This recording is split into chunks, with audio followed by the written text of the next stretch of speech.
everyone always flames people for not banning it against FlyQuest. It is over 50%, but it's not this 100% going to dominate you no matter what type of pick. And I want to see it get through again, Rip. That's what I'm trying to lead up to. When I asked him in that interview, he said it wasn't even like, it wasn't planned. We hadn't been practicing it. It was just open, and you noticed there wasn't much crowd control on the other side. So why not wing it with the broken blade? We are into picks and bans right now to see what Team Liquid can get on their side. We saw Jensen on the rise yesterday doing some huge damage in that long game. We'll see if they can get that back into their hands to start controlling that late game again. FlyQuest bans the set. That Blitzcrank is also gone from Ignar, as we heard the desk talking about him bringing that back into play recently. It always feels good to see these kind of impact champions that can turn a fight even if you are behind. 6 seconds left here for Team Liquid's final ban. I wonder if they're going to continue with the top lane focus. Yeah, there's the Rumble. Boom. Is the Gangplank also going to come through? Because Gangplank is definitely a very big comfort champion for impact as well.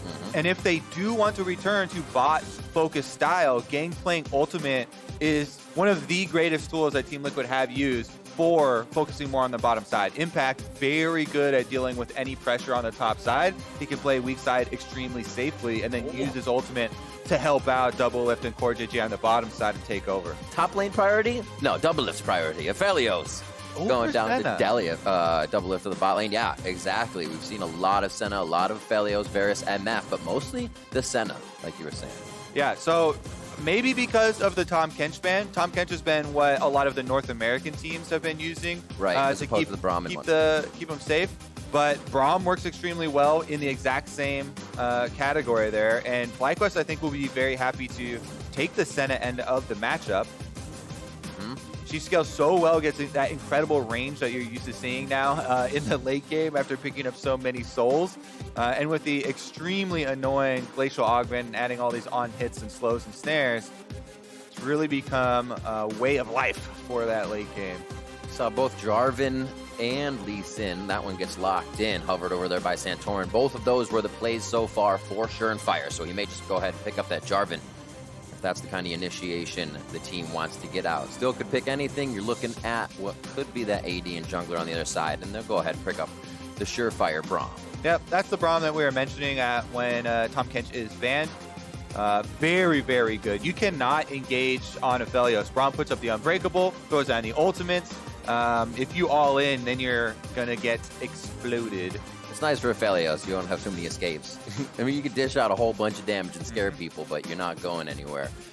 Jarvan is locked in for the side of Team Liquid. We see their first three. How will FlyQuest round this out? So this, to me, already, Team Liquid with the Jarvan pickup, they are probably looking to do a little bit more of the team fighting. Jarvan's a very good initiator. Jarvan and Braum already is a lot more team fight control. So I do expect them to draft a more 5-on-5 oriented solo lanes rather than splitters like we saw last time. Meanwhile, on the side of FlyQuest, there's your Power of Evil go-to champion here. It's the Syndra and Orianna that he's really known for, so he's very comfortable. And when you pick it on your second round of picks on red side, you can then throw your bans at the LeBlanc, at the champions that you're really worried about taking it in the mid lane. I would also say Echo to one is definitely one that I would be a little bit scared of playing the Syndra against Jensen, but we haven't seen that one show his head in quite a long time, so probably throw bans somewhere else as far as the mid lane goes, and then a couple of them for support down here, try and take away that Senna power. Could have that Rise as well. They saw yesterday, not a real game changer unless the games are going late, which we have been seeing. And FlyQuest is going to go ahead and run down the clock on this last one, possibly looking towards that mid lane. Hey! Kobe coming up with the Echo call. Nicely done. He does not rear his head once again. Yeah, he's extremely strong right now. Nerfs are on the way for jungle Echo, but they are looking to keep mid lane Echo at the current power level, I believe. So definitely going to stick around. After this, what are you worried about? Maybe a Nautilus as far as the engage. It looks like no more supports, though, and they're just looking at Viper. Aatrox is one of his most played champions, and they do leave the Riven open, but they're not going to show first. FlyQuest can save their top lane pick here, wait for the entire Team Liquid comp to show, and still threaten a last pick Riven for Viper. I was going to say that. There is a bit of crowd control for him. It's not too bad with Jarvan. You can just go ahead and get out of Cataclysm. Yeah, Braum is definitely annoying for Riven. It's annoying. You block that ultimate, you can save a lot of lives. I'm getting the chat here. You see double lift on your screen. Might be a pick for impact on that top side of the map. It's going to be the Ornhorn being called out. And they ring the dinner bell when these fights are going to be starting. Kobe, you kind of mentioned that Team Liquid is already building a composition that wants to fight. They put another egg in that basket. I was pretty sure after yesterday's failures where they were unable to split the map, keep their victories coming in that way, they're going to go for some hard engage 5-on-5. And this is it. Jarvan, Ornn, Braum. Not much easier engage 5-on-5 that you can actually get. That front line is insane. Ornn's range is really long, and Jarvan has very quick initiations with Cataclysm to keep people in place. So what you do when you have these three champions, you're able to fish for picks with Zoe, and then have 3 giant AoE ultimates force the fight. So Team Liquid are going to go with a much more bread and butter objective control style where you can group up around the dragons, around the Baron, around Rift Tails types of things and try and force fights that way. Meanwhile, they do go with a last pick Mordekaiser here for Viper, which is one of the safer split pushers that can basically take one person into the Death Realm and buy time and go 1-for-1 at least if you send multiple people over there to gank him. Plus, Mordekaiser into Ornn, that is a dream matchup even for me. I get auto at the top lane. That sounds great to me. Big B and Mordekaiser, just try and bang on that Ornn for a while.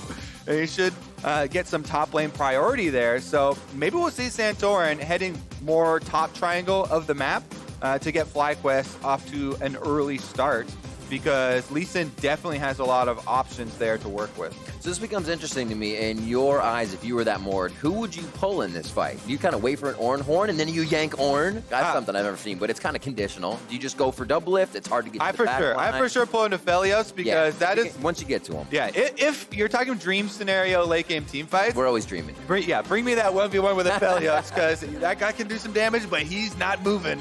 Not at all. We just heard about those jungling stats as well, not going too much towards the bot side of the map, so we'll see if Aphelios and Braum, Double Lift and Core JJ get a bit of love from Surenfire, or that protection is topside for Ornn, for Impact, and if Jensen's able to hold down Power of Evil Syndra. We're about to get onto the map. We're about to see if Team Liquid can tarnish the undefeated record FlyQuest right now coming into the spring split. We're about to be onto the Rift with Liquid versus FlyQuest, and let's see what these teams have for each other.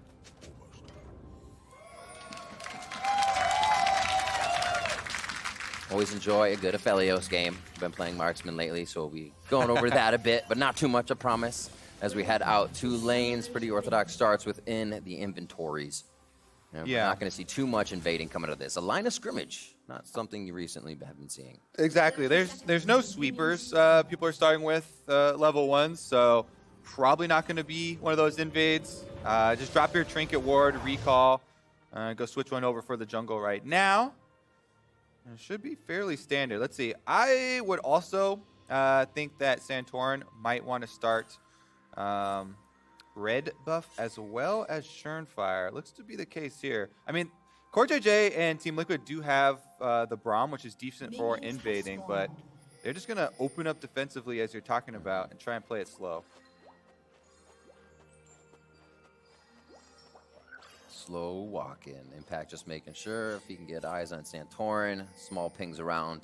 Just let them know where Double Lift and the rest of the team is and where the start might be happening. So they guess red, and I guess that FlyQuest will also kind of give away the red starts coming in from Santorin. Yeah, both of these junglers really need the red to actually operate efficiently. Plus, red is just a much stronger buff than blue buff if you end up in one of those early fights. Jarvan and Lee Sin can both also go for level 2 possibilities. Don't think it's going to be the case here because of the lane matchups that we're looking at, but is going to be standard clear so far. Conquer for both of those junglers, so if they see each other, a fight should be nice and fine between both. Always like to see Lee Sin hopping around in the early part of the game. Blue buff for each now as they head to the other side of the map, so we'll keep tracking them. Double Lift starting off with the Severum as you do, and Calibrum. Don't think they're going to go for a fast level 2 here. Wild Turtle starts putting the damage down. Ignar staying close for the Guardian stacks.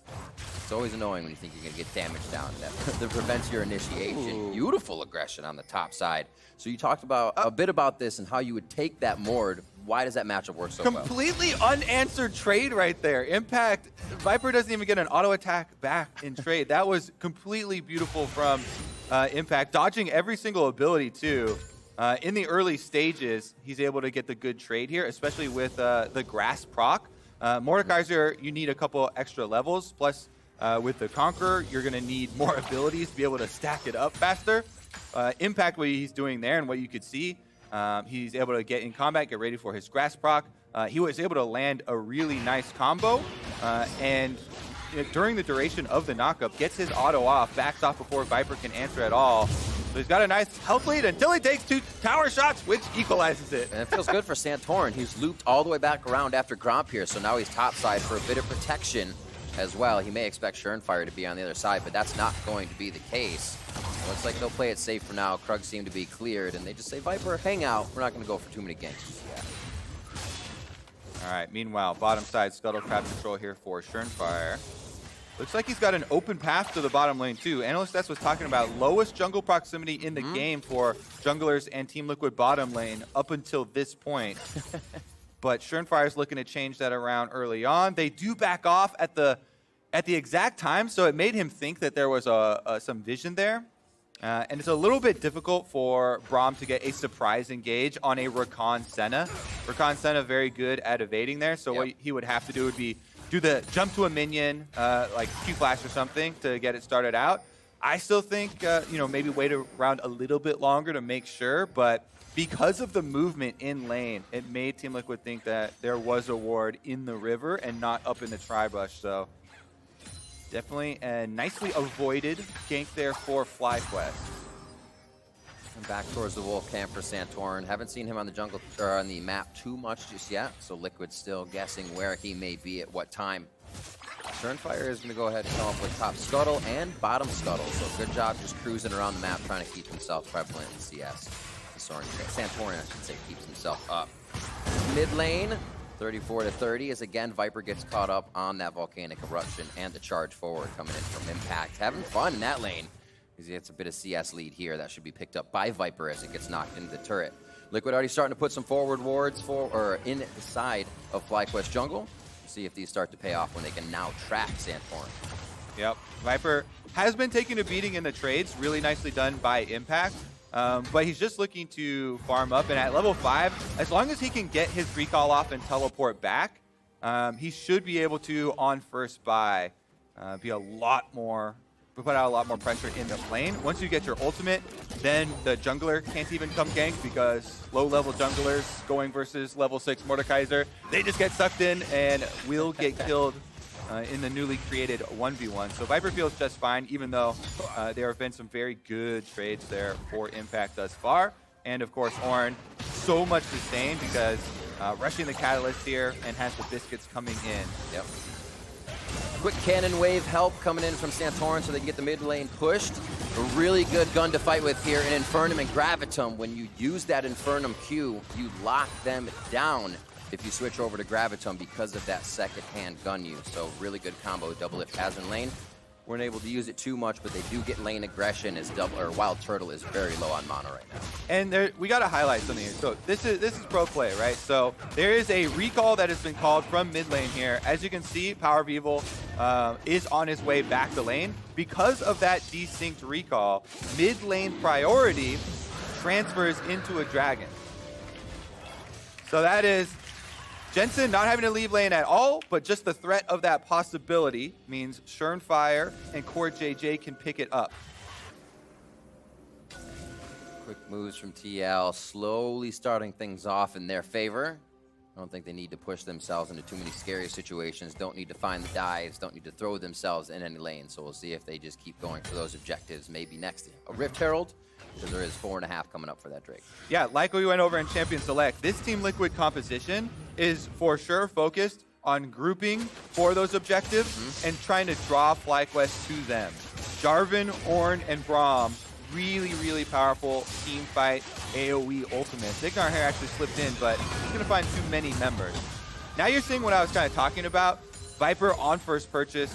He's post level 6 now. You actually get to make use of your Conqueror Summoners or Keystone, and he's getting a lot better of the trades nowadays.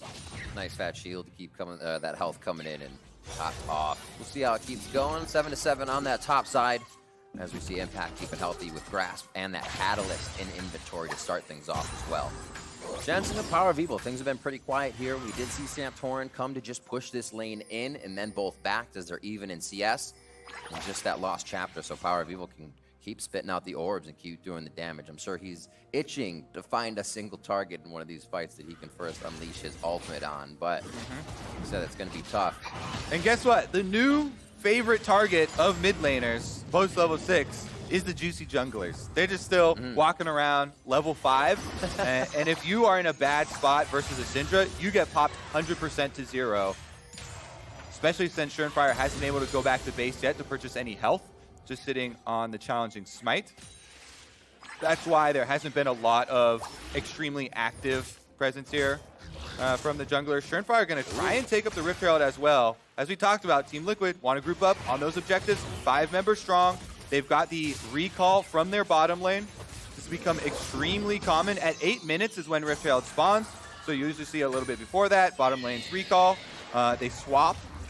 And because Impact still has his teleport on Ornn, as you can see him down on the bottom side, that is just pure macro outplay from Team Liquid. Yeah. They made the swap first of their duo lane going to the top side. They sent their teleport advantage Ornn down to the bottom side, and there is nothing that FlyQuest can do about it. They don't want to fight an outnumbered scenario there, so they just lose another objective. So many steps ahead on that, and we've even seen the variation of a team kind of taking that rift and then wanting to control mid with your duo, so then you have the Drake control as well. Really a lot of ways we're seeing that happen. I actually really love the new Rift Herald. As we're going to see a gank here. Mordekaiser Death Realm. Crescendum turret down. He's got the Severum on the other hand. Yeah, you can't mess with that.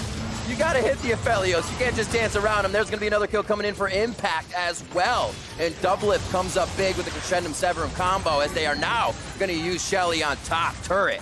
Yeah, I want to see the beginning of that to see how it started out, because exactly like you're talking about Aphelios with the Crescendum, when you're close range right that, just whips it out. Killing Mordekaiser in his own Death Realm is the biggest slap in the face, too, by the way. This game is a beatdown. Team Liquid take 2 objectives, uncontested, swap to the top side, and effortlessly win the first fight of the game. So I can't wait to see that again. It's going to be good. So you see him throw down the Crescendum, and what you'll see happening in that is Crescendum throwing out Severum attacks as he is also using that. Yeah, it's a great combo for the 1v1 with a melee champion. Possibly the best, because you have the sustain that you're talking about and the extra damage closer range. Look at those chakrams stacking up for Doublelift. You picked a fight with the wrong guns right there. Yeah. Mordekaiser went at the wrong time. Doublelift takes him down, and Riv, this is already just such a monumental advantage for Team Liquid, and they have such an easy team composition to play the game out as well. Yeah. It becomes very difficult to see the inroads for FlyQuest. They have to create some way more creative picks. They have to make vision plays. They have to snare somebody out of place, get Ignar in there with the Rakan to surprise somebody. Otherwise, Team Liquid can easily slow roll this game ahead. Infernal Dragon is up right now, so you just switch your bottom lane back down to the bottom half of the map. This is like clockwork here. They already have Doublelift in place. They've got the vision in place. They're just running over this game, and FlyQuest can't do a single thing about it. Senna's top lane right now, so this is another uncontested objective. I mean, at what point is there gonna be any save from FlyQuest? I would say the time is almost over. It's almost 12 minutes into the game, and it's landslide, Riff. Everything's reactive. They're not being able to do anything before Team Liquid is moving. So the wards they're placing is an area Team Liquid's already going to be leaving. They don't really want too much of anymore. Bot side is going to be a bit of an advantage, but again, the numbers are always in TL's favor with the way they're moving right now. And it's not like FlyQuest can be, okay, let's wait for late game. We're going to outscale them. That is not going to happen. The Team Liquid have Ornn for themselves. They get free money later in the game. So, well played. I mean, they won the objective game just basically on paper. You go down the checklist and you're like, yeah, Dragon #1, Riftail #1. Sure, we'll throw in a kill on Mordekaiser in his own ultimate in a 1v1 by the marksman just for the extra mental edge that delivers. I think that's the one FlyQuest wasn't expecting. You see an Aphelios coming out of lane without too many kills or anything to his name, you don't expect to be zeroed out immediately within your own ultimate. So you got to take consideration of the damage of the main and offhand guns of Aphelios. And the purchase timings as well. I mean, we'd have to go back and look at the actual replay, but since it was off of the swap to top side, I would assume that Doublelift had just gotten a purchase off, and because he had just walked to the top for that objective. Meanwhile, Viper, I think, had only gotten one purchase at that time. Right. And items in League of Legends are actually quite big. Gold difference doesn't mean anything until you go spend it. So, yes, that's how we have arrived here, Riv. And I believe we're in for more of the same. If you go down the checklist, let's try and predict the rest 10 minutes of this game, because it probably is only going to take another 10 or 15. But it's a very clear plan for Team Liquid. Top lane tower is already gone, so bottom lane outer is the next easiest target. Looking at the timers, they've got 2.5 minutes before Dragon gets there, so just move everybody down to bottom lane outer turret. And take down Viper. It's just going to be a few more hits. They want Doublelift to get it. He's playing on the ultimate of Mordekaiser right now, so they're just waiting for him to come back out. Nice job staying under the turret. He takes for JJ in to make sure he can't die, but also keeps alive. A nice little heady play there that keeps the turret up. Yeah, that's a pretty funny little interaction, actually, because the Viper, he took on Doublelift, and he's like, oh, I can't win that one again. Maybe I'll take Core JJ. That's a better 1v1. But what if Core JJ killed him? Yeah, that's he knows, all right, the Braum is not going to kill me. This is a defensive ultimate. Just going to ult Braum so no one else can attack me. And even Core JJ, taking the counter shots, he knows he's not going to die either because he just puts up the unbreakable on the edge. But it was really just a stall tactic, and it's still going to be more of the same here. Team Liquid got the objective that they were coming for. We said it was the outer tower. They got the outer tower. No kill necessary, no dive necessary. And guess what, Riv? There's only one outer tower left. Where should they? I know where this is going. It's really simple, honestly. When you have a team comp that can group up like this. Oh, my word. And the other marksman is down to about half HP. Now, Core JJ is just going to step up. All right. Misses the concussive blow real quick. Looks like they get themselves to safety. Ornhorn's not going to do too much either. FlyQuest step forward and draw a few ultimates here out of Team Liquid. Those are two of the big teamfight ultimates. Ornhorn being down is definitely a big thing. And FlyQuest have to look for any opening. Yes, they don't have their Mordekaiser ultimate back up. And yes, the Zoe is starting to find some poke on people. But you gotta go for any small opening at the moment. Aphelios is top and they don't have Ornhorn. Try and make a big play. Try and flash in there. They've got a recon engaged. They're already walking Viper away, though, so it's not kind of even something they can put into the mix. And this is what I was talking about. Doublelift on screen was top side. You have an opportunity where the Aphelios isn't there. Oh, and it's easy. He switches from Severum. Now he has Infernum. He can easily clear that wave and be on the turret if he wants to. It will pull pressure up from Wild Turtle, though. Still making FlyQuest react left and right on the map. Heraldine, second rift is coming up, and it's going to be going down in favor of Team Liquid. That's the quickness going in. This is the fight that FlyQuest is looking for if Team Liquid was split up. They do take down Surenfire. Senna all coming across, and they're going to be able to take down Santorin as Core JJ finds himself some safety. Viper's in the mix, and it looks like he could go down right now. Infernum to grab some lockdown. Doublelift gets a double kill in this fight. And now Ignar and Power of Evil are just heading into the den of death. It's not looking good. Power of Evil goes down. Ignar's out of here with a battle dance. And it looks like Turtle is going to be chased out by Impact, maybe even under the turret to finish this one off. And it won't be enough as FlyQuest limp out of this. And second Herald goes to Liquid. Yeah, they swing and they miss. I honestly, though, I was really encouraging the swing. So, Rift Herald goes down. They're going to get the outer turret here for Team Liquid. Then they will easily be able to pick up the next dragon. But now we got to start taking bets on the ending of the game. What time we're looking at? Charge number 2 Ooh. gets off from Herald number 2, and Team Liquid can get a full reset. Ahead 5,000 something gold, I believe. Let's take another look at the attempt here, because FlyQuest know they have to make something happen. Herald is about to go down. So Ignar, he actually all-ins as Core JJ's Unbreakable goes down. So even though it is a Braum, they're trying to say, okay, maybe we can get a burst here. Attempt number 2 at Viper, trying to take down Double Lift, gets off the ultimate, but he just gets kited in there. Even with the Gravitum, Double Lift is able to pull it off there with the Aphelios. And once that happens, it is curtains for FlyQuest. It was such a disjointed fight to start, too. I think all of that pressure right onto Core JJ, though, and having the stopwatch, almost resets the fight for Team Liquid. They're able to find all their fights and give Double Lift enough time to walk in from his journey in top lane. Another Drake picked up. We do see that it is Cloud that has taken over the Rift, and this is going to be Soul Drake coming in now for Team Liquid as they can pick up next one in 5 minutes. That'll be around 23. Yeah, this is only 18 minutes into the game. Double item power spike for Double Lift so here. Good. He annihilates team fights. With the Runon's Hurricane, it just synergizes so well with the different guns. And it's just an easy group up for Team Liquid because Braum, Ornn, very, very good heal and protection for an Aphelios. Yep. And we've seen already, even if Mordekaiser gets the ult on Aphelios, Double Lift is the same level as the solo laner. This is a level 11 Aphelios, also level 11 Mordekaiser. So you're not winning the 5-on-5, you're not winning the 1-on-1. Nope. You're gonna have to, catch somebody sleeping out of position here. How much money you got? 1,300. I want to see what he buys next. He just goes for damage. I mean, Impact has that chance to be able to give him the Molten Edge in the end. And that does some dirty, dirty damage. Spy games. This is the hope. You gotta catch them. 2v1 scenario here. Maybe Jensen walks up too close. He still has flash on Zoe, and he's got a barrier on W, so it's fairly defensive. Unlucky there. Oh, look at this flank coming in, Power People and Santorin. Santorin's like, sorry, I'm out of here. Ignar wants to help, though.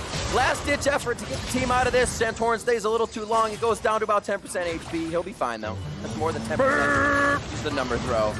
Horn goes out. Dinner Bell's going to be over onto Wild Turtle. He goes down to the Paddle Star of Jensen. That's a Drowsy. They know where he is across the wall. Here comes another one. Nice block by Ignar. And it's going to be enough to keep both of them alive. Viper's doing what he can topside to stop this onslaught coming in from Team Liquid right now. They are just not stopping. Yeah, this is definitely that Simpsons gift where they are already dead. Team Liquid just keep on stomping them here. 20 minutes in. There's much that in that category. I'm in danger. Yeah. And the Cloud Soul is coming up in 3 minutes. Maybe they'll take it, maybe they won't. But here's another look at it. At this point, yeah, you got to set up 2v1s. You got to set up surprise. Okay, maybe we'll catch somebody and get a kill somewhere. Once Jensen snips it out there, they'll put the controller over the top. It's an easy collapse for Team Liquid. You don't really even need to go over this replay as it is just chasing them down through the jungle. In fact, gets the second knock up there, and that is another kill for Team Liquid. All right, FlyQuest, at this point, you got to set up manageable quests for yourselves. You always, in your own life, Riv, you need to set goals that are achievable. So, achievable goal for FlyQuest, set a bounty on somebody's head and try and get a kill on one person. I say Turnfire is the target. It's a warrior Jarvan, not that tanky. Yes, he does have stopwatch, but he's actually easier to kill than even a Braum. So set a reasonable goal here. If they can get a kill onto Turnfire, that'll be a boost of morale.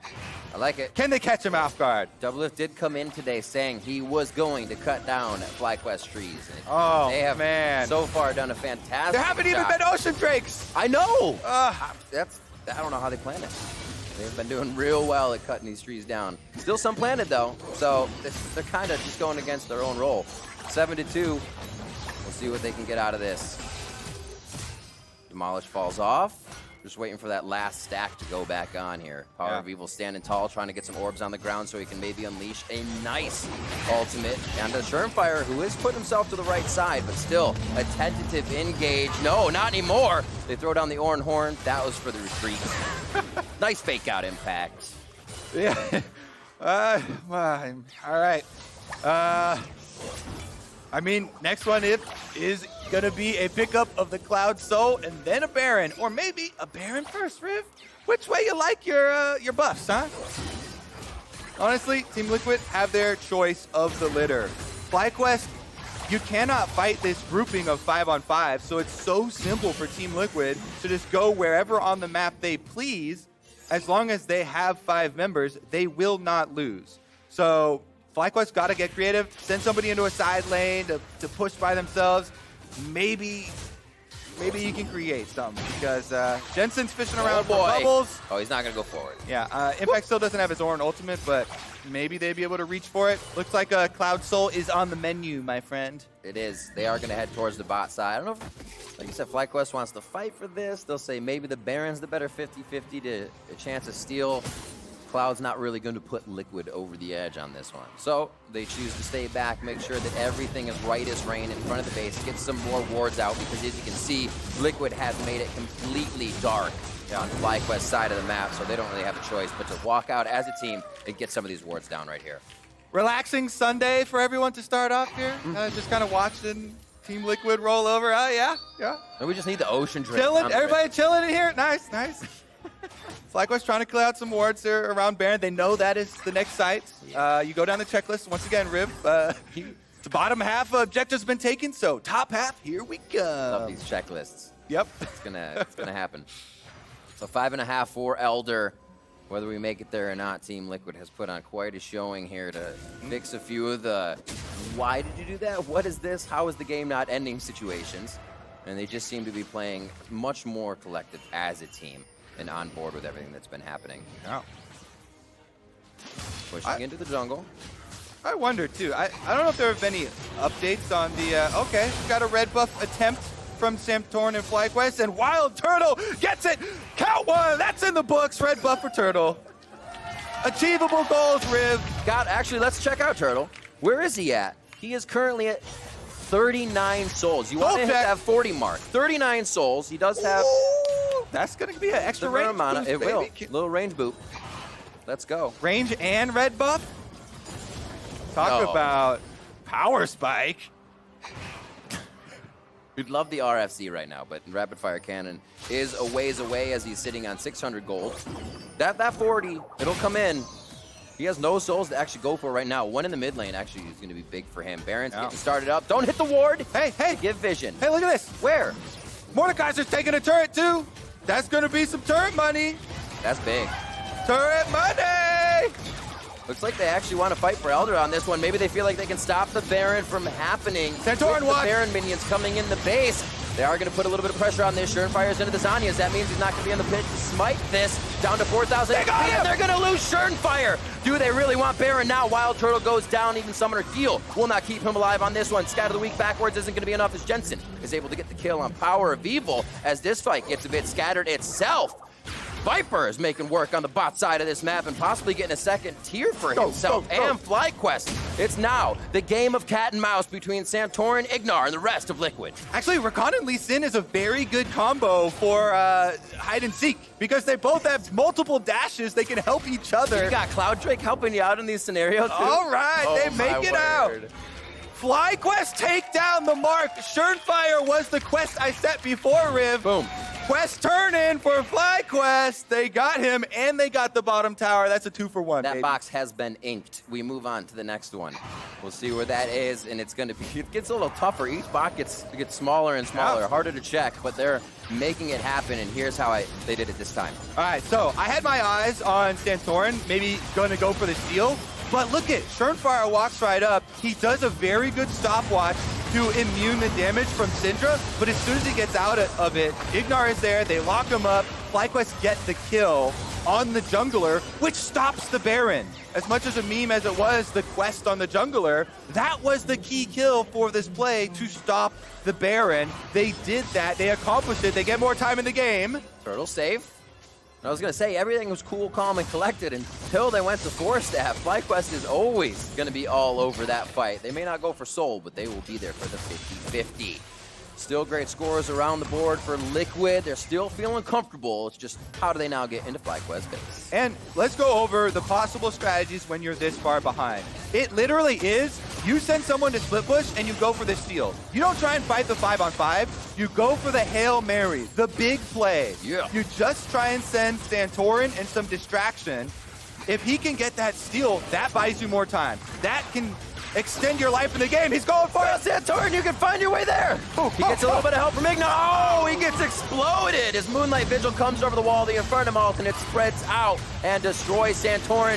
FlyQuest are now getting torn apart left and right. It is going to be Impact on the backside, holding Wild Turtle and Viper hostage in this one. And they're going to eventually go down as Doublelift finds his way in. Impact says, at least one for me. I did a lot of the work. Oh! Here comes Jensen. He's trying to find Ignar, and TL's going to be heading for FlyQuest base. Give them a run for their money, Ignar.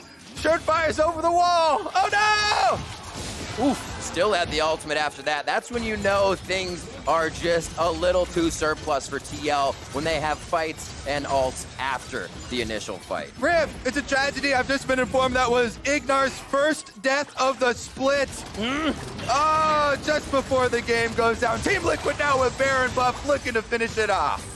And they've put some great touches on this one, maybe pushing away a few of the naysayers and still have the final form to show us.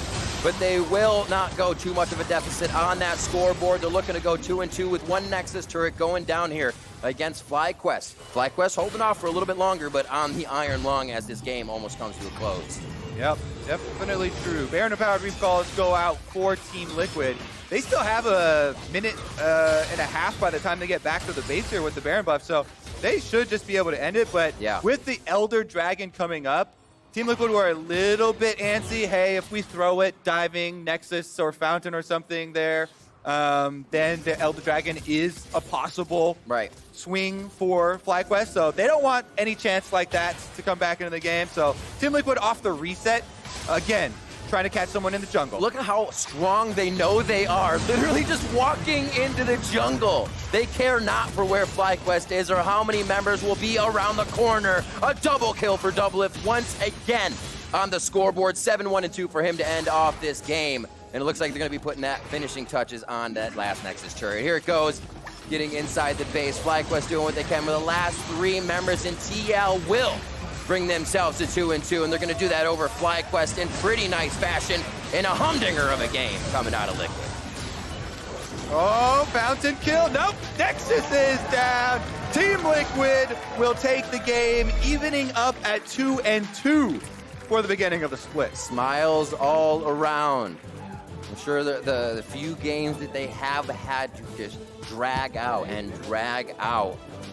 just don't feel good to them. It has to feel bad. That's not their play style. You don't like getting into those situations where it's just going to be, hey, this is going to happen until 40 minutes. Let's do something else. Yep. Team Liquid with the group as 5 and Smash composition did just that.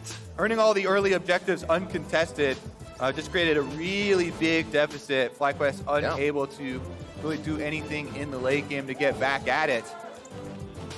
Impact in the top side, drawing a bit of pressure to start. I don't even think the idea was kind of really to be like, hey, okay, Viper will just absorb, he'll be fine, but giving Impact that slight bit of lead and not giving him trouble, I think, is a problem for Ornn. Ornn's always going to be Ornn, even if you take him out. So when he goes level, he's going to be a big Ornn. Yep, there's no comeback from this one for FlyQuest. No, sir. But they still are 2-1. This is the first loss of the entire split. So I think they still need to come in with an even keel. Tomorrow, refocus. That type of game, they're at the later stages, like we were kind of talking about, there's not a whole lot that you're still looking for. So it's mostly going to be a refocus for them. I like that you say refocus because tomorrow is Dignitas. It's going to be another tough matchup for them. For more on that victory, Gabby is standing by with Team Liquid's Weapon of the Faithful. Weapon of the faithful indeed. Doublelift with another strong performance to bring a victory into the pocket of Team Liquid. But my first question to you is concerning just general laning. A lot of lane swaps happening from certain teams, but it's taking some time to figure out exactly when to make that switch back. For you in particular, you got pretty high level off of that decision and able to have the effectiveness of almost a solo laner in the way that you could get to that. So how do you feel that your just understanding of the laning phase right now is working for that swap? Yeah, so I think everyone knows that BetterBot wins, and at 8 minutes you swap and you go for the Herald, and then usually the Herald gives you control for the rest of the game unless you're bad. And then, so usually when we lost, like the last 2 games that we lost C9 and Dignitas, they did 8-minute swap, we didn't punish, we couldn't do anything about it. Both times I was playing Senna, who's like the worst wave clearing AD in the game, so I think I'm gonna stop playing like doggy ADs like that. And yeah, I think overall, like our team is pretty weak at the moment. So the 8-minute swap is something that we're working on, which every team is working on, honestly, simultaneously. I would just say it kind of sucks at the moment because like laning phase doesn't actually matter that much. All that matters is champion picks bot lane and whether or not you can push out at 8 minutes and do the swap. Obviously, there's a lot more nuance to that, but like I don't really get to lane, you know, like most matchups I feel like I would smash if we're actually laning for like 10 or 15 minutes. But because like the game just gets blown open like that, you don't actually get to interact with your laner as much. So I think our team gets like kind of screwed a little bit by the meta. Well, you just said that you're not feeling very confident in your team's performance currently, but if you're looking at some nuanced moments, for instance, a fight at 16-20 that should have been in FlyQuest's favor because they had you separated, still went your way. A game yesterday against Dignitas only losing a support in a battle in which you were all outnumbered. So is it that strength of your roster from past seasons that even when you're not feeling as confident now, can still handle yourself effectively in those moments? Yeah, I'd say like overall, the level of play this split has been surprisingly low. So there's a lot of instances where like a team has a huge advantage and then they just mess it up like really bad. So I mean in the game, for example, this game, like Viper just kept ulting me as Mord, but Mord loses 1v1 to Aphelios. If he ulted anybody else, it would have been way better. But like he just kept going for me. I don't really understand why. Maybe they'll like talk to him about it in the review or something. But like there's like a lot of just like humongous misplays, right? Like this game, like Impact missed his ult like multiple times as Ornn. There's just a lot of mistakes, I think. And so both teams are like, I think like every team in LCS right now is trying to figure out like why our stage games are so bad. Because when I scrim, you know, there's not so many like big mistakes in team fights and stuff like that. But our team handles the pressure pretty well. You know, we stay pretty calm when it's team fight time. Usually there's not a lot of talking actually. Well, in the great debate of how much weight should be placed on Team Liquid's early performance, well, they have chopped the trees for the first time. So for more on this game, let's send it over to the State Farm Analyst Desk. Thank you, Gabby. Team Liquid moving to 2-2 with their second 1-1 weekend here. Doublelift not super pleased with the performance of his squad so far this spring split. But even with that color, they smashed FlyQuest just now. Oh, yeah, they gave him a good old spanking. FlyQuest had just more time gray screen than on the actual Summoner's Rift, I felt like. It was a very lopsided kill score, but I want to kind of talk about how we got there. First and foremost, let's talk champ select. Some peculiar things happening on the FlyQuest side. I felt like FlyQuest was going to be a strong contender here because Team Liquid played yesterday. FlyQuest should have understood that you had a little bit more time to prep against Team Liquid than Team Liquid against FlyQuest. Team Liquid banned the champions that FlyQuest played last week, whereas I feel like FlyQuest did not respect that Team Liquid right now is going for a lot of these Ornn picks for impact that make it so it's really tough to counter the top lane, and I would have liked to see an emphasis into Viper versus protecting the Syndra with the LeBlanc and the Echo. If they help Viper a little bit more, also don't give him Mordecai. I was gonna say it could have been better. that was not a good Mordecai. I was gonna say if you want to start getting into these replays, I don't know if anyone can help Viper but Viper. That's a good, very, very good point. Let's get into the first one then. And it's probably the only replay we actually need. It's just like Santorin's coming from a flank, and so it's like, all right, we're gonna wrap around him, we're gonna hit him with the pincer. Flash ult. Now Santorin's like, wait, what do I do? I can't interact with him. Helping. And then Mord's missing everything on top of this. And then by the time he comes out of the Death Realm, other people have collapsed. Now you have backup, as well as the fact that he just lost the 1v1 in the Death Realm to begin with. blown open. They also have Rift Herald right now. 2 for 0 plus tempo with a Rift Herald is just like the game's pretty much over. Like you heard Double F saying, you should, if you're ahead like that, just win the game, and they did that. They did exactly that. They had the 8-minute swap, pick up the Rift Herald, double kill, plus the turret plates, 2.5K gold lead at that point. Let's jump ahead to the second Rift Herald fight here.